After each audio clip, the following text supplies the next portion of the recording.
यह कहानी दीपावली पर श्री राम के 14 वर्ष पूर्ण करने के बाद आने की खुशी पर है। यह कहानी है कि श्री राम जी के ऊपर के अयोध्या के राजा राम को उनके पिता राजा दशरथ ने 14 साल के वनवास की सजा सुनाई थी। वनवास के दौरान लंका के राजा रावण ने उनकी पत्नी सीता का हरण कर लिया था। जब सीता जी का हरण कर लिया था रावण ने, तब श्री राम ने अपने भाई लक्ष्मण और हनुमान के साथ मिलकर रावण का वध किया और बुराई पर विजय प्राप्त की। इसीलिए आज कहा जाता है कि बुराई पर अच्छाई की जीत। उसके बाद 14 साल के वनवास और लंका विजय के बाद वे अयोध्या लौटे।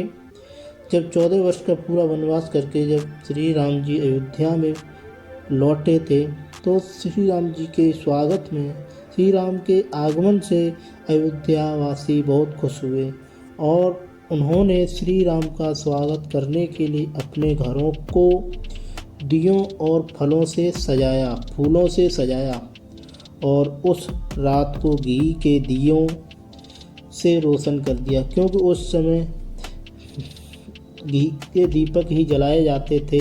आज तो कई चीज़ें हैं, मोमबत्ती है और इलेक्ट्रॉनिक लाइट की खुशी भी आ चुकी है, इसलिए हम उससे भी खुशी मनाते हैं।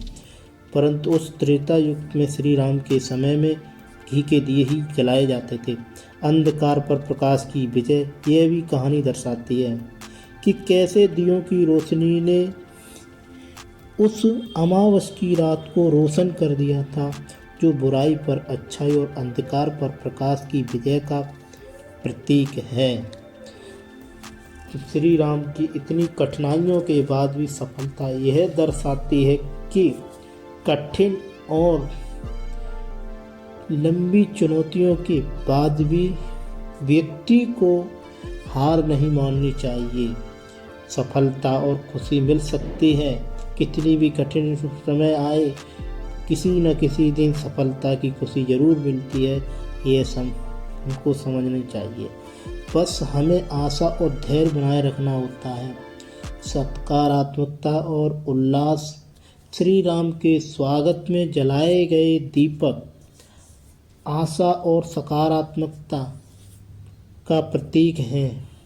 यह दीपक जो जलाए जाते हैं, यह एक सकारात्मकता और आशा के प्रतीक के रूप में जलाए जाते हैं। यह भी दर्शाते हैं, यह भी दिखाता है कि हर मुश्किल के बाद खुशियाँ और उत्सव आते हैं। दीपावली के पावन पर्व की सभी को हार्दिक शुभकामनाएं। आते हैं।